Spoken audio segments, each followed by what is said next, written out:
अस्सलाम वालेकुम students, welcome to online computing. आज हम स्टार्ट करने जा रहे हैं प्रोसेस शेड्यूलिंग। लास्ट लेक्चर में हमने देखा था कि ऑपरेटिंग सिस्टम एक प्रोग्राम को बहुत सारे प्रोसेसेस में डिवाइड कर देता है और फिर चूंकि उसके पास रिसोर्सेज महदूद होते हैं तो उसके लिए उसे डिफरेंट प्रोसेसेस की शेड्यूलिंग करनी पड़ती है और उनके दरमियान में स्विच आउट करना पड़ता है। तो आज हम देखेंगे कि प्रोसेस डिफरेंट प्रोसेसेस के दरमियान में शेड्यूलिंग कैसे करता है और इसका मकसद क्या है। सीपीयू एक वक्त में एक ही प्रोसेस को होस्ट कर सकता है, लेकिन वो इतनी स्पीडीली होस्ट करता है कि उस प्रोसेस को लगता है कि शायद मैं ही सीपीयू को कंटिन्यूसली यूज़ कर रहा हूँ, लेकिन उनके दरमियान में उसको शेड्यूल होना पड़ता है। और जब वो शेड्यूलिंग का मतलब ये होता है कि प्रोसेस की डिफरेंट स्टेट्स के दरमियान में सीपीयू जो है वो स्विच करता है। इसके लिए सीपीयू को दो क्यूज बनानी पड़ती हैं। एक होती है जॉब क्यू और दूसरी है रेडी क्यू।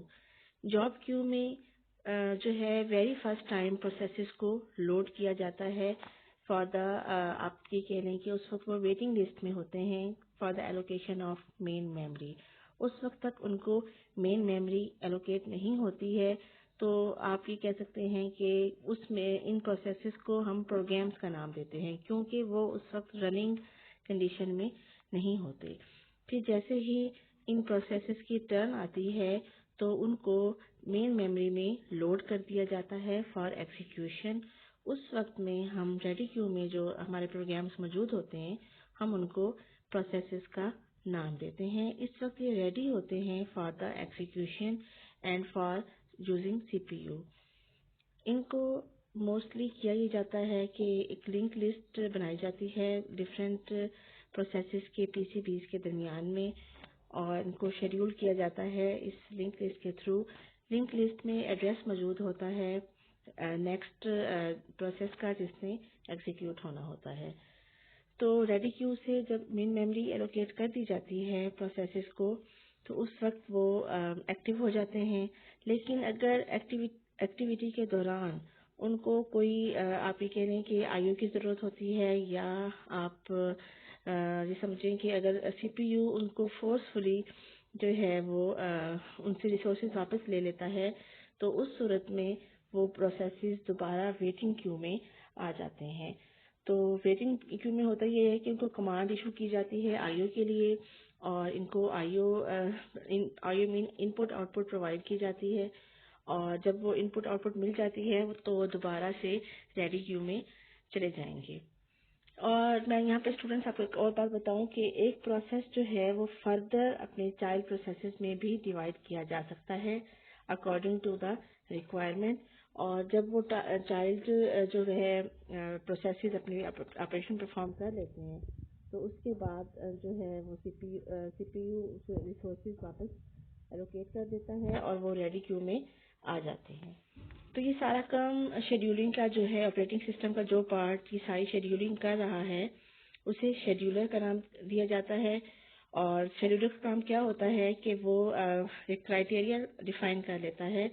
उस क्राइटेरिया के मुताबिक वो रेडी क्यू से उस प्रोसेस को सिलेक्ट करता है जिसमें एग्जीक्यूट होना होता है और तमाम रिसोर्सेज जो हैं मेनली जो है सीपीयू उसको असाइन कर दिए जाते हैं। तो ये आप ये कह लें कि इसमें चांस होता है वेट कर रहे होते हैं तमाम प्रोसेसेस और क्राइटेरिया शेड्यूलर डिफाइन करता है और उस क्राइटेरिया की बेस पर कैलकुलेशंस की जाती हैं कि नेक्स्ट जो है वो किस प्रोसेस को मूव किया जाना है from job queue to ready queue और from waiting queue to ready queue.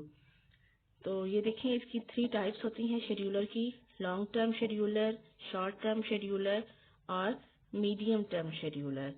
तो डिपेंड करता है कि प्रोसेस को जॉब क्यू से मूव करना है रेडी क्यू में या रेडी क्यू से मूव करना है उसको वेटिंग में या वेटिंग से दोबारा रेडी क्यू में।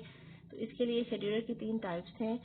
तो जो शेड्यूलर का जो टाइप है वो प्रोसेसेस को चूज करती है from job queue to ready queue move करती है उसे हम लॉन्ग टर्म शेड्यूलर का नाम देते हैं।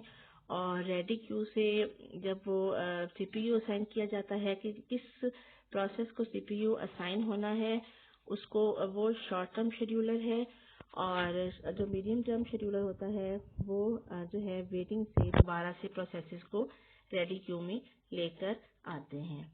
तो ये इसकी देख लें लॉन्ग टर्म शेड्यूलर की इसमें बताई हुई हैं कि क्या जॉब्स होती हैं कि जॉब क्यू से मेमोरी में जब प्रोसेसेस को लोड किया जाता है तो उस वक्त लॉन्ग टर्म शेड्यूलर काम कर रहा होता है, और जो है रेडी क्यू से सीपीयू जब असाइन किया जाएगा प्रोसेसेस को चूज करके तो ये काम जो है वो शॉर्ट टर्म शेड्यूलर का है। तो स्टूडेंट्स ये थी शेड्यूलर की टाइप्स, और मैंने आज के लेक्चर में बताया आप लोगों को कि शेड्यूलिंग क्यों ज़रूरी होती है और ऑपरेटिंग सिस्टम का कौन सा पार्ट जो है वो इस शेड्यूलिंग को जो है रिस्पॉन्सिबल होता है शेड्यूलिंग को अकर करवाने का। और 3 क्यूज होती हैं हमारे पास, जॉब क्यू और रेडी क्यू और वेटिंग क्यू की। तो होप सो आपको समझ आ गया होगा कि ऑपरेटिंग सिस्टम ने शेड्यूलिंग कैसे करनी है और ये सारा काम कौन करता है। होप तो अब आप ये कहते हैं कि नेक्स्ट लेक्चर में हम डिस्कस करेंगे कि शेड्यूलिंग के लिए कौन कौन सी टेक्निक्स यूज होती हैं। अगर आपको ये समझ आ गया है तो आप इसको ज़रूर लाइक करें और शेयर भी करें अपने फ्रेंड्स में। Thank you.